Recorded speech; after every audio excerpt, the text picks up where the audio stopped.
Episode की शुरुआत में हमें पिलो को दिखाया जाता है जो कि सोया हुआ रहता है और तभी अचानक से आवाज आती है कि गुड मॉर्निंग हस्बैंड। और ये आवाज किसी और की नहीं बल्कि फेनरिस की रहती है। ये एकदम अचानक से उठ चुका रहता है और कह रहा होता है कि ये सब आखिर क्या हो रहा है। तब वो कहती है कि आप मेरे हस्बैंड हैं और ये तो एक ग्रीटिंग होता है एक वाइफ का, मतलब अपने हस्बैंड को उठाने का।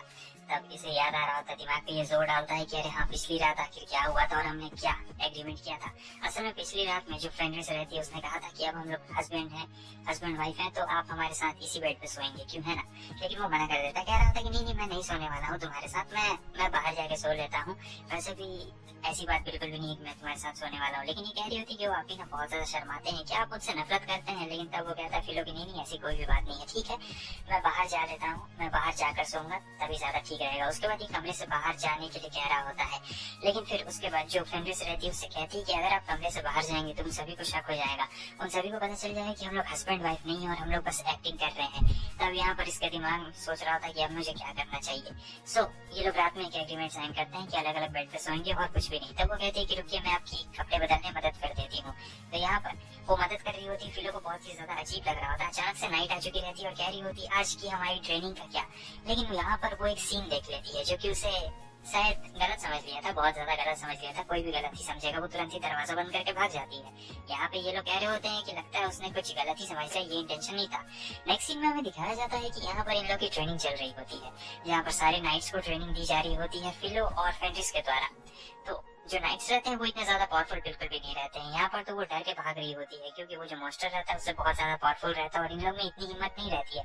सब मिलकर एक मॉन्स्टर को नहीं हरा पा रहे होते। हराना तो दूर की बात है, वो लोग उस पर एक खरोच तक नहीं मार पा रहे होते हैं। किसी की पावर कम पड़ जा रही है, कोई बहुत ज्यादा जल्दी थक जा रहा है और दूसरी तरफ फिलो और फेनरिस देख रहे होते हैं जो सोच रहे होते हैं कि अब पता नहीं हम लोग इन्हें किस तरीके से ट्रेनिंग दें, किस तरीके से इन्हें ट्रेनिंग देंगे तब जाकर ये ताकतवर बनेंगे। क्योंकि ये लोग दोनों तो बहुत ही ज्यादा थक चुके रहते हैं इनकी इस बकवासी ट्रेनिंग को देखकर। ये लोग अपनी पूरी कोशिश कर रहे होते हैं लेकिन होता नहीं है। नेक्स्ट सीन में हमें दिखाया जाता है कि आता है हमारा फिलो और कहता है कि ये लो, ये कमरा अब तुम लोगों का हुआ।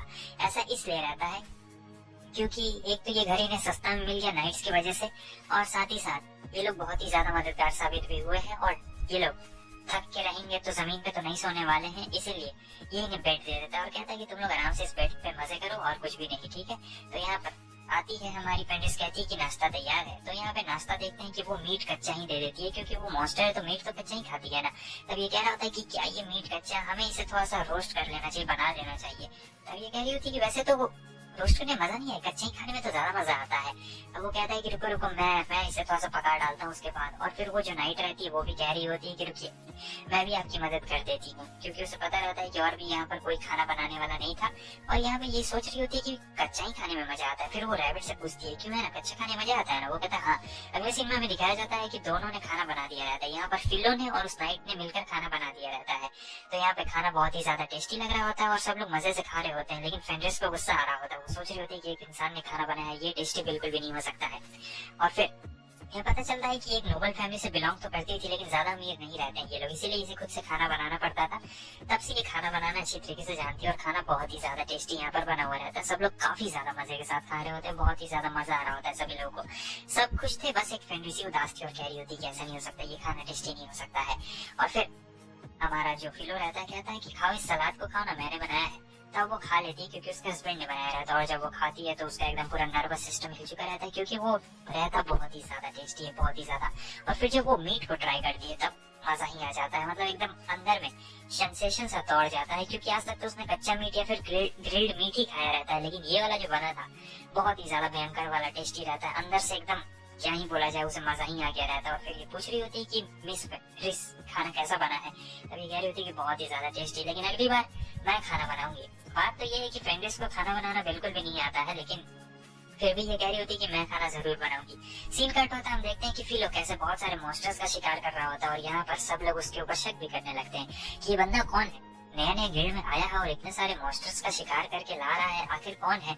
बात तो ये रहती कि किसी का ध्यान अपनी तरफ खींचना नहीं चाहता था लेकिन अब ध्यान इसने खींच लिया है। और इधर ये बोल रही होती कि मुझे एक बहुत ही जरूरी काम है।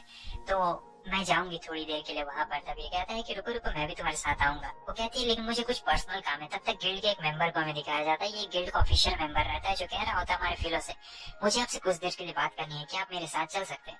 फिलो कहता है कि हाँ क्यों नहीं। सब जो फेंड्रिस रहती है वो चली जाती है अपने मेन काम के लिए, जो भी उसे पर्सनल कुछ काम रहता है, और जो हमारा फिलो रहता है वो इस गिल्ड के मेन मेंबर के साथ चला जाता है। कहता है कि ठीक है, मैं तुम्हारे यही इंतजार करूंगी। असल में जो फेंड्रिस रहती है वो कुकिंग क्लास ज्वाइन करना चाहती थी क्योंकि अपने हस्बैंड के लिए टेस्टी खाना बनाना था। और इस तरफ ये जो बंदा रहता है ये बता रहा होता है हमारे फिलो को कि आपने बहुत ही कम वक्त में काफी सारे लोगों का ध्यान अपनी तरफ आकर्षित कर लिया है। और जैसा कि आपको हालात के बारे में पता है, तो जो किंग है वो चाहते हैं कि आप उनकी सेना में शामिल हो जाए, आप हीरो के अंडर में काम करें, आप एक ताकतवर नाइट बन जाएंगे, आपको बहुत ही ऑनर और बहुत सारा पैसा भी मिल जाएगा। आप इसके बारे में क्या कहना चाहते हैं? क्योंकि देखिए आप बहुत ही ज्यादा पावरफुल है और गिल्ड भी आपको नहीं खोना चाहती है। मगर बात ये रहती है कि जो फिलो रहता है उसका डीमन से कुछ भी लेना देना नहीं रहता है। साथ ही साथ फेंड्रिस भी तो एक डीमन रहती है और फिलो बस ये सोच रहा होता है कि अगर डीमंस ने मेरा कुछ नहीं बिगाड़ा है तो आखिर मैं उन लोगों का क्या बिगाड़ू। और वैसे भी इसे किसी के अंडर में काम करना बिल्कुल भी पसंद नहीं रहता है, खास करके हीरो का नाम सुन लिया था तो बिल्कुल भी पसंद नहीं रहता, और ये डीमन से बिल्कुल भी नहीं लड़ना चाहता था। इसलिए वो साफ साफ उसे मना कर देता है, कह रहा होता है कि मुझे माफ करिए लेकिन मेरा इसमें कोई भी इंटरेस्ट नहीं है। तो यहाँ पे बात खत्म हो जाती है और हमें फेंड्रिस को दिखाया जाता है जिसकी हालत बहुत ही ज्यादा खराब हो चुकी रहती है, और यहाँ पर इसके बाल भी एकदम जल गए रहते हैं, कपड़े भी गंदे हो गए रहते हैं। फिर उससे कहता है क्या हुआ, किसी मॉन्स्टर ने तुम पे हमला किया है क्या? वो कहती है कि नहीं नहीं, मॉन्स्टर ने हमला नहीं किया। और ये सोच रही होती पता नहीं था कुकिंग करना इतना ज्यादा मुश्किल है। थोड़ी देर पहले के सीन को हमें दिखाया जाता है जहाँ पर ये फ्री टाइम में कुकिंग क्लास ज्वाइन करने के लिए गई रहती है। लेकिन आज पहला दिन रहता है कुकिंग क्लास का, तो टमाटर को छीलने की जगह ये इसे निचोड़ डालती है पूरी, क्योंकि इसका पावर बहुत ज्यादा रहता है। थोड़ा सा बेकिंग पाउडर डालना रहता है तो बहुत ज्यादा डाल देती है, और जब ऐसे मिक्स करने की बारी आती है धीमी आंच पे, तब ये धीमी आंच की जगह बहुत ज्यादा कर देती है और यहीं पे पूरा घर जल गया रहता है, समझे। पहला दिन में कुकिंग क्लास बहुत ही खराब किया, लेकिन वो बताती बिल्कुल भी नहीं है और सोच रही होती है कि मैं अपने डियर के लिए किसी न किसी तरीके से बहुत ही टेस्टी खाना बना कर रहूंगी। मैं इतनी आसानी से हार तो बिल्कुल भी नहीं मानने वाली हूँ। सब लोग इसे रिस के नाम से जानते थे, फेंड्रिस के नाम से नहीं, इतना भी बता दूं। और यहाँ पे हीरो रहता है, तो हीरो को भी ये बात पता चल गई रहती है कि कोई बंदा है गिल्ड की तरफ से जो कि बहुत सारे मॉन्स्टर्स को मार रहा है। तो यहाँ पे ये जो लेडी रहती है इसकी पर्सनल सर्वेंट रहती है, बोल रही होती है कि अगर वो आपकी तरफ में आ जाए तो बहुत ही ज्यादा मजा आने वाला है। हीरो भी कह रहा होता है कि हाँ जाकर उसे लेटर भेजो, बहुत ही ज्यादा मजा आने वाला है, अगर वो मेरी साइड में आ जाएगा तो क्या ही दिक्कत होने वाली है। वैसे भी मैं इतना ज्यादा पावरफुल हूँ कि तुम सभी लोगों को बचा सकता हूँ, खास करके अगर वो मेरे अंडर में आ जाएगा तो मजा आएगा। तो यहाँ पर सीन कट होता है, दिखाया जाता है कि लगभग 1 महीने तक कैसल के नाइट्स इसे परेशान कर रहे होते हैं, मतलब ज्वाइन करने के लिए लेटर बार बार भेजा जा रहा होता है और बार बार यहाँ पे फिलो मना कर रहा होता है। रिस को बहुत ज्यादा गुस्सा आता है। रिस इसका ह्यूमन नाम रहता है और समझे फेंड्रिस डीमन वाला नाम रहता है। तो रिस कह रही होती है कि मैं तो इन सभी लोगों को मार डालूंगी, लेकिन फिलो कह रहा था नहीं इसकी जरूरत नहीं है। और आगे हमें दिखाया जाता है कि इन लोगों का गार्डनिंग भी चल रहा होता है। फिलो सोच रहा होता है कि अगर ये गार्डनिंग की जगह लड़ने में इतना ज्यादा ध्यान देती तो ज्यादा बढ़िया रहता है इसकी ट्रेनिंग के लिए। उसके बाद वो लोग बाकी सभी की ट्रेनिंग देख रहे होते हैं कि कैसी चल रही होती है, तो यहाँ पर इससे निशाना नहीं लग रहा होता है और वो रेस उससे कह रही होती है कि इन मॉन्स्टर्स पे ट्राई करो, लेकिन वो कह रही होती है कि नहीं ये बहुत ज्यादा प्यारे हैं और मैं इन्हें मारना नहीं चाहती हूँ। तब रेस उससे कहती है कि इनका मीट बहुत ज्यादा टेस्टी है। ये कहती है कि आप तो दिन भर खाने के बारे में सोचते हो। इस तरह इसका मैजिक कमजोर पड़ रहा होता है, इसलिए जो हमारा फिलो रहता है इसने इसके लिए एक मैजिक रिंग बनाई रहती है और कहता है कि ये लो मैं तुम्हें एक मैजिक रिंग दे रहा हूँ, तुम्हारी पावर इससे डबल हो जाएगी, ठीक है। तो ये यहाँ पर उसे इस उंगली में पहन रही होती है वेडिंग वाला रिंग में। तब देखा जाता है कि कैसे रिस पीछे से आती है और कहती है कि हिम्मत भी मत करना, समझी, मुझे पता है कि आखिर तुम क्या सोच रही हो। और यहाँ पर वो बहुत ज्यादा डर गई रहती है नाइट, तो वो उसे मिडिल फिंगर में पहन चुकी रहती है। दूसरी तरफ अब इस नाइट को दिखाया जाता है जो कह रही होती है कि फिलो सामा प्लीज मुझे बचाइए, मैं हार जाऊंगी इससे। लेकिन तब तक रिस वहाँ पे आ गई रहती है और उस कैटरपिलर के 2 टुकड़े कर देती है। कह रही होती है तुम, मुझे पता है कि तुम कमजोर बनने की एक्टिंग कर रही हो मेरे हस्बैंड के सामने, ये एक सी रैंक मॉन्स्टर है और तुम चाहो तो बड़े आराम से इसे हरा सकती हो। अब तो यहाँ पर नाइट की हालत खराब हो चुकी रहती है क्योंकि रेस जानती थी कि ये लड़कियां किस चीज के पीछे पड़ी हुई रहती है और फिर उसे एक आखिरी वार्निंग दे देती है, कहती है संभल के। सीन कट होता हमें दिखाया जाता है कि आज खाना तुम्हारे भाई यानी फेंड्रिस ने बनाया है, समझे ना। तो उसने बनाया रहता है पहली बार बहुत ही ज्यादा टेस्टी खाना यहाँ पर उसने बनाया रहता है, देखने में बहुत ही ज्यादा टेस्टी रहता है। और बता रही होती कि कैसे जब आप गिल्ड के काम में बिजी रहते थे तब मैं चुपके से जाती थी और कुकिंग क्लास सीख रही थी। हालांकि शुरू में मुझे काफी ज्यादा दिक्कत हुई कुकिंग सीखने में क्योंकि ये इंसानों का काम रहता है मॉन्स्टर्स का नहीं। तो कुकिंग बनाते वक्त इसे काफी ज्यादा प्रॉब्लम हुई थी, लेकिन 2 महीने के अंदर इसने कुकिंग काफी अच्छी तरीके से सीख ली। साथ ही साथ वो ये भी बता रही होती है कि मैडम ने मुझसे कहा था कि अगर अपने हस्बैंड का दिल तक जाना है तो तुम्हें कुछ स्पेशल भी करना पड़ेगा। तो यहाँ पर उसने एक स्पेशल सूप भी बनाया रहता है हमारे फिलो के लिए, तो अब ये खा रहा होता है। वो एक करी रहता है असल में, तो यहाँ पर ये करी खा रहा होता है और बताता है करी कैसा लगता है। करी बहुत ही ज्यादा टेस्टी रहता है। वो फेंड्रिस की बहुत ही ज्यादा तारीफ भी करता है। और यहाँ पर दूर से, ज्यादा दूर से नहीं, थोड़ी दूर से छुप कर इन्हें एक लड़की भी देख रही होती है जो कह रही होती है कि ये तो फेंड्रिस है। और तब तक फेंड्रिस उसके पीछे आ जाती है। असल में ये दोनों भाई बहन नहीं रहते हैं, बहन बहन रहते हैं। अगले सिनेमा में दिखाया जाता है कि कैसे वो उसे घर में ले आती है और टी देती है।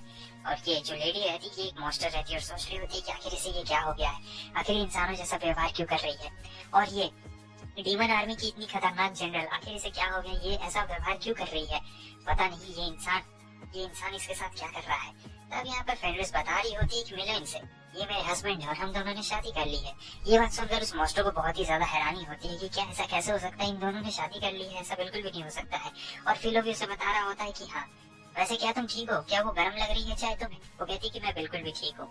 और फिर यहाँ पर ये पी रही होती है और कहती चिंता मत करिए, वो बिल्कुल ठीक है। और इस तरफ ये सोच रही होती है कि आखिर ये क्या हो रहा है, एक इंसान के साथ ये इतना ज्यादा घुल मिल कैसे सकती है, और यहाँ ये इतना ज्यादा शांत क्यों दिख रही है, क्योंकि डीमन आर्मी में जब ये थी तब तो ऐसा बिल्कुल भी शांत नहीं थी, बहुत ही ज्यादा खुखार थी। फिर ये स्टैट्स चेक करने की कोशिश करती है हमारे फिलो की, लेकिन उसे वो स्टैट्स बिल्कुल भी नहीं दिखाई दे रहे होते और सोच रही होती है ऐसा कैसे हो सकता है, मेरा मैजिक इस पे काम क्यों नहीं कर रहा है। यहाँ तक कि डीमन लॉर्ड के स्टैट्स भी मैं देख सकती हूँ, लेकिन इसके ऊपर काम क्यों नहीं कर रहा है। और कहती कि चीजें काफी बदल चुकी हैं, क्यों है ना।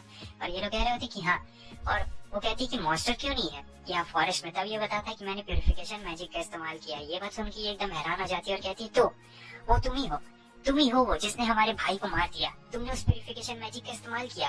और फिर वो फेंड्रिस को कह रही होती क्या तुम्हें बिल्कुल भी बुरा नहीं लग रहा है, इसने तुम्हारे भाई को मार दिया जो उस फॉरेस्ट में था, और आखिर तुम ऐसे चुप कैसे रह सकती हो, उसने तुम्हारे भाई को मार दिया है। फिलो को पहली बार पता चलता है कि उसने गलती से यहाँ पे फेंड्रिस को भाई को मार दिया रहता है। उसके बाद वो पूछ रहा होता है क्या ये बात सच है, ये सच बोल रही है क्या मैंने सचमुच तुम्हारे भाई को मार दिया जाने में ही। तभी कहती कि हाँ ये बात बिल्कुल सच है, और वैसे अब मेरा उनसे कुछ भी लेना देना नहीं है। और मैं आपको एक बात बता देना चाहती हूँ कि मेरा भाई कमजोर था, इसलिए वो मारा गया, और अगर वो जिंदा भी रह जाता तो उसे अपने आप में बहुत गिल्ट रहता कि वो इतना ज्यादा कमजोर है कि वो तुरंत ही मारा गया। मैं भी आपको एक बात साफ साफ बता देना चाहती हूँ, मैंने आपसे शादी इसलिए की क्योंकि मैं जानती हूँ कि आप बहुत ही ज्यादा पावरफुल हैं और आप मेरे लिए बहुत ही ज्यादा बढ़िया हैं, इसलिए मैंने आपको अपना मास्टर माना है। इसलिए मैं अपनी जान भी कुर्बान कर दूंगी आपको बचाने के लिए। और यहाँ पर ये लोग सब सुन लेते हैं और कह रहे होते हैं हमने कुछ भी नहीं सुना, गलती से हमने सुन लिया। इन लोगों को पता चल गया रहता है कि फेंड्रिस एक मॉन्स्टर है, इंसान बिल्कुल भी नहीं है। तो अब यहाँ पर इस मॉन्स्टर के दिमाग में एक ख्याली पलाव आता है, कह रही होती है कि अच्छा ठीक है चलो मैं एक आइडिया लेती हूँ और दोनों को साथ में ही मार डालूंगी। तो यहाँ पर ये हमारे फिलो को चैलेंज करती है और कहती मैं भी देखना चाहती हूँ मेरे बहन का हस्बैंड कितना ज्यादा पावरफुल है।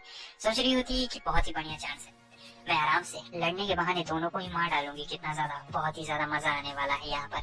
मगर जो फेंड्रिस रहती है वो कह रही होती है कि नहीं हस्बैंड, इसकी बात में बिल्कुल भी मत आना, मैं जानती हूँ ये क्या करना चाहती है, ये आपसे लड़ना नहीं चाहती है, ये आपको लड़ाई के दौरान फंसाना चाहती है और मुझसे आपको छीनना चाहती है, मैं ऐसा बिल्कुल भी नहीं होने दूंगी।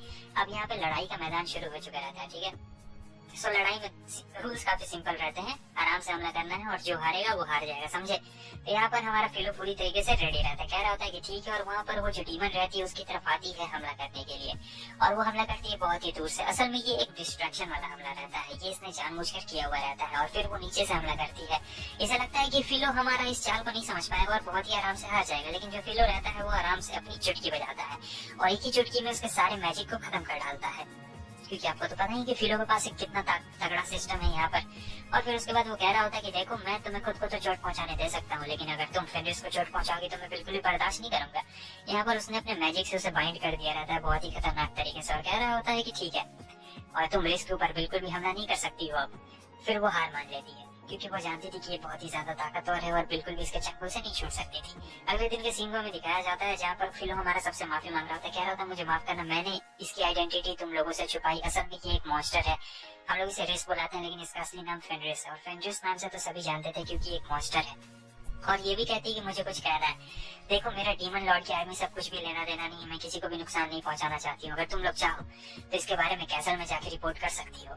लेकिन फिर वो लोग नाइट्स कह रहे होते हैं कि आखिर हम लोग कैसल में रिपोर्ट जाकर क्यों करेंगे, क्योंकि आप तो हमें नुकसान पहुंचाना ही नहीं चाहती और अब तो आप डीमन आर्मी में भी नहीं है, तो हम लोग आखिर क्यों वहाँ पे रिपोर्ट करेंगे। ये बात सुनकर फिलो को भी थोड़ा सा बढ़िया लगता है, लेकिन अचानक से वो लोग बाहर निकलते हैं क्योंकि बाहर में बहुत तेज शोर शराबा हो रहा होता है। तो देखते हैं कि ये क्या हो रहा है।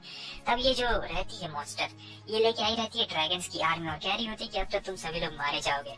पिछली रात तो तुमने मेरी मजाक उड़ा दिया था, वैसे पिछली रात तुमने बहुत ही अच्छी खातिरदारी भी की थी, लेकिन अब ये सारे ड्रैगन्स तुम लोगों को मार डालेंगे। सारे नाइट्स बहुत ज्यादा डर चुके रहते हैं क्योंकि पिछली बार जब ड्रैगन की आर्मी आई थी तब वो लोग मारे गए थे बहुत सारे नाइट्स, लेकिन यहाँ पे फिलो काफी ज्यादा खुश रहता है। फेंडिस कहती है इसमें खुश होने की क्या बात है, तब ये बोलता है कि पहली बार ड्रैगन देखा है ना मैंने, इसलिए इतना ज्यादा खुश हूँ मैं। और इसे बहुत ज्यादा गुस्सा आ रहा होता है कि आखिर ये कैसा बंदा है, मतलब ड्रैगन देख के ये खुश हो रहा है। उसके बाद क्या था, जो हमारा फिलो रहता है यहाँ पर ये अपने मैजिक का इस्तेमाल करता है और अपने सिर्फ एक ही वार में आधे से ज्यादा के लगभग 90% ड्रैगन्स को इसने मार दिया रहता है थंडरबोल्ट से। और ये देखकर वो मोस्टो भी हैरान रहती है कि ऐसा कैसे हो सकता है, ये सारे ड्रैगन्स बहुत ही ज्यादा खूंखार थे, ऐसा नहीं हो सकता है। ड्रैगन आर्मी इतनी आसानी से हार कैसे सकती है। जो कुछ बचे रहे थे तो वो भाग रहे थे और फिर ये भी कह रही होती मुझे छोड़कर यहाँ से मत जाओ। फेंडिस कह रही होती कि मेरे हस्बैंड को कमजोर समझती है, बेवकूफ कहीं की। तो दूसरी तरफ जो नाइट रहती कह रही होती कि अगर मैं इनमें से एक ड्रैगन को मार देती तो मुझे ड्रैगन स्लेयर का टाइटल मिल जाता। फिलो कहता है कि तुम्हें को ट्राई क्यों नहीं करती हो, फेंको अपना ये वेपन उनकी तरफ और मैं तुम्हारी मदद कर देता हूँ। सो इसके बाद वो हमारे फिलो की बात मानती है और फेंकती है अपने वेपन को सीधे उन ड्रैगन्स की तरफ। तो यहाँ पर फिलो अपने मैजिक का इस्तेमाल करता है, ये एक बूस्ट मैजिक रहता है, जैसे कार में नाइट्रो होता है ना वैसे ही नाइट्रो दे देता है और सीधे देखते हैं कि कैसे उसने उस ड्रैगन को मार दिया रहता है। ड्रैगन वहाँ पे खत्म हो गया रहता है और इस नाइट को यहाँ पे ड्रैगन स्लेयर का खिताब भी मिल चुका रहता है। तो बाकी सारे भी कह रहे होते कि प्लीज हमें भी मदद करिए, हमारा भी लेवल अप करवाइए, लेकिन ड्रैगन तब तक भाग चुके रहते हैं, इसलिए अब ये लोग कुछ भी नहीं कर सकते थे, बस रो रहे होते हैं बैठकर और कुछ भी यहाँ पर नहीं किया जा सकता था। अब ये सारी चीजें जो डीमन लॉर्ड रहता है वो देख रहा होता है और कह रहा होता है ऐसा कैसे हो सकता है, ये तो बस एक नॉर्मल सा इंसान है, आखिर इसमें इतनी ज्यादा पावर कैसे हो सकती है, ये तो कोई हीरो भी नहीं है, ना ही इसके पास हीरो का टाइटल है। इसलिए ये खुद फैसला करता है कि अब मैं खुद जाऊंगा वहाँ पर। वैसे दोस्तों आज रात 11 बजे एक और एनिमे आने वाला है और कल सुबह 6 बजे का अलार्म लगा लेना, कल भी एक और सुबह 6 बजे अलार्म लगा लो, ठीक है।